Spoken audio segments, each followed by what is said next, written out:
শিৱসাগৰ লুপহী পথাৰত আজি অনুষ্ঠিত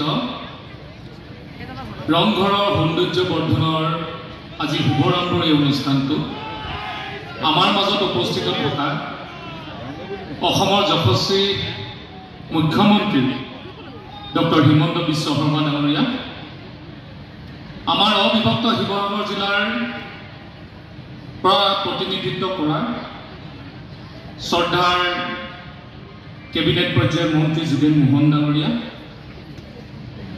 আমাৰ শিৱসাগৰৰ অভিভাৱক মন্ত্ৰী ডক্টৰ ৰণোজ পেগু ডাঙৰীয়া, শ্ৰদ্ধাৰ যোৰহাট লোকসভা সমষ্টিৰ সাংসদ তপন কুমাৰ গগৈ ডাঙৰীয়াকে প্ৰমুখ কৰি মঞ্চত উপবিষ্ট মোৰ শ্ৰদ্ধাৰ বিধানসভাৰ সতীৰ্থবৃন্দ, উপস্থিত শিৱসাগৰ জিলা আয়ুক্তকে প্ৰমুখ কৰি কাৰ্বি আংলং স্বায়ত্ত শাসিত পৰিষদৰ মুখ্য কাৰ্যবাহী সদস্য তুলিৰাম ৰভান ডাঙৰীয়া আৰু আজি ঐতিহাসিক দিনত উপস্থিত থকা মোৰ অতি শ্ৰদ্ধাৰ শিৱসাগৰ অবিভক্ত শিৱসাগৰ জিলাৰ বিভিন্ন অঞ্চলৰ পৰা অহা শ্ৰদ্ধাৰ সুধীবৃন্দ, আজি আমাৰ কাৰণে অতি গৌৰৱৰ দিন আৰু এই দিনটো অতি স্মৰণীয় দিন।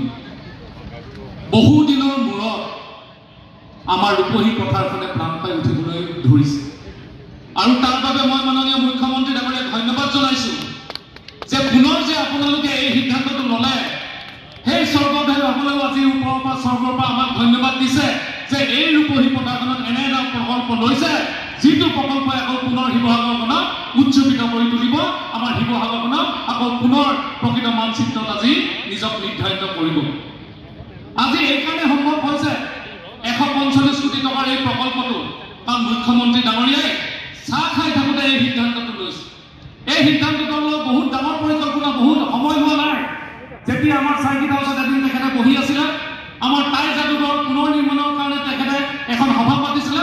সেই সভাখনতে কৈছিলে যে ৰংঘৰৰ পিছফালে থকা এই মাটি টুকুৰাত কিবা এনেধৰণৰ প্ৰকল্প কৰিব লাগিব, যিটো প্ৰকল্পৰ যোগেদি আমি শিৱসাগৰ পুনৰ উজ্জীৱিত কৰিব লাগিব আৰু শিৱসাগৰ আমাৰ পৰ্যটকস্থলী হিচাপে আমি যাতে পুনৰ আমাৰ এই মানচিত্ৰত উঠিব পাৰে, তাৰ সিদ্ধান্তটো চাহ খাই থাকোঁতে লোৱা এটা সিদ্ধান্ত।